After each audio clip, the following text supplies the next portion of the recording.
Hello everyone, I'm Rahul and you're watching StudyIQ IAS. So the Law Minister has given a denial that no, there are no plans to change the preamble as such. The words socialist and secular are here to stay and there are no plans to remove or change any kind of changes.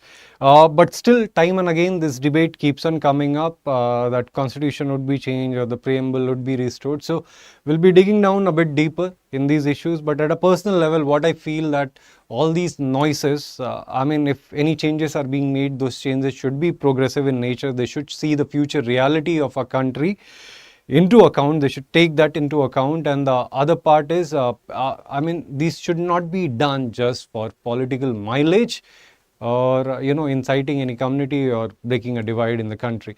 Anyway, let's very quickly move on to this debate and topic, and more importantly, more than just replacement, what I'm more interested in talking in today's lecture, which becomes very important from two perspectives, as a concerned citizen, as an aware citizen, we should be knowing it, what the debate is all about, and from examination perspective, it could be asked, if not these two words, what other words could replace? So let's quickly get into the debate. So going into the debate, can these two words, socialist and secular, be replaced? And if these are going to be replaced, with what words? So just to give you the context, originally in a preamble, these two words were not there. Neither the socialist nor the secular word was there. Via 42nd constitutional amendment, these two words were added, and this is in a way a contention also in this issue, that originally these two words were not in the constitution and hence we require them no more, or let's restore the constitution in its original form. Now, what's the issue with the words socialist and secular, and what could be the possible replacement for that? We'll be talking in this video.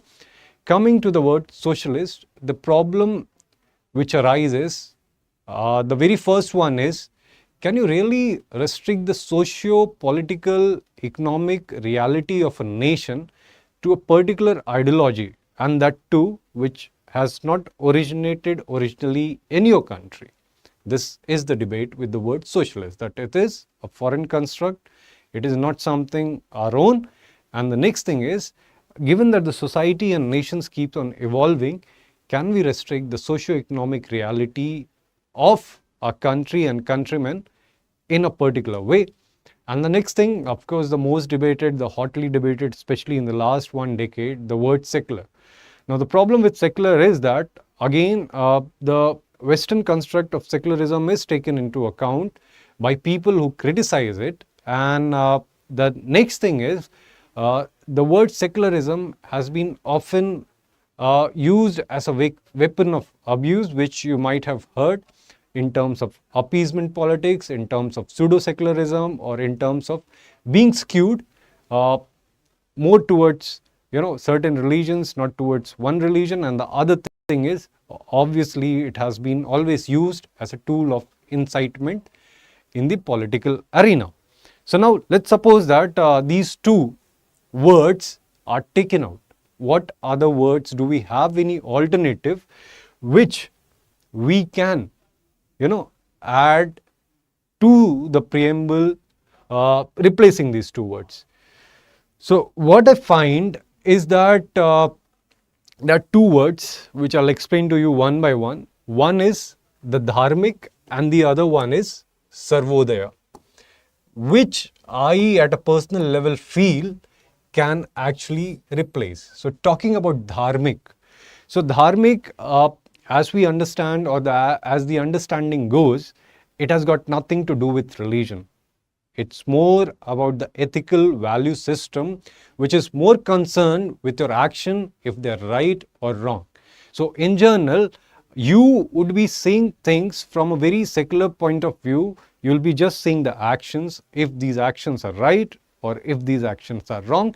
And the best part is, when the people would start getting dharmic, they would be start taking an entirety things into entirety, and their outlook would broaden, because then it would not be a matter of my, his, her, ours, their. It will become, if the action is really justified, if the action is really ethical, and if the action is adding to the larger common good or not. And more so, when society and people take the dharmic path, what happens is they become ethical and the society becomes more sustainable and goes, it becomes in a more order form.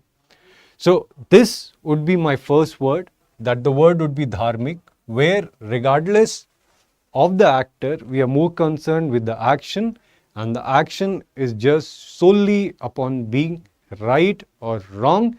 It takes away the caste, creed, and each and everything out of context.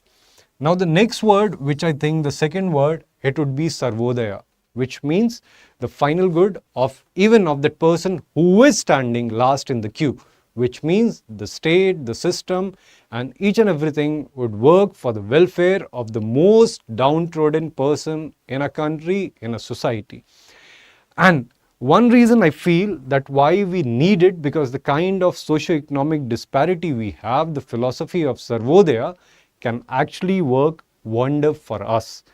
And the next thing is, when this collective feeling will come that one person or those who are well off, they are there for the person who is not well off, we all will be working with a feeling of brotherhood and unity. So from my point of view or my perspective, if hypothetically in an examination it's asked like what words could actually replace socialist and secular, my suggestion would be dharmic and sarvodaya. And in the end, in conclusion, I'll say that all these noises and everything, going beyond that, we should go for something, we should go for any changes which are inclusive, which are futuristic, which takes into the future realities into account, and changes, if they have to be done, they have to be done like those changes which gets together each and everyone together, holds the country together, and gives the larger motive of one India, united India, one person for all, each and every person working for a single person for the larger common good, for the greater common good. So dear friends, this was all from my side. I just hope that you would participate in this debate, in this discussion. You would have liked it, you would have loved it, and I'll love to hear your comments and your suggestion. What do you think? What other words can replace socialist and secular from a preamble? Is there really any need to replace them? And if replacement being done, what caveats should be followed? So this was all from my side. I'll see you again. Till then, goodbye. Take care. Thank you.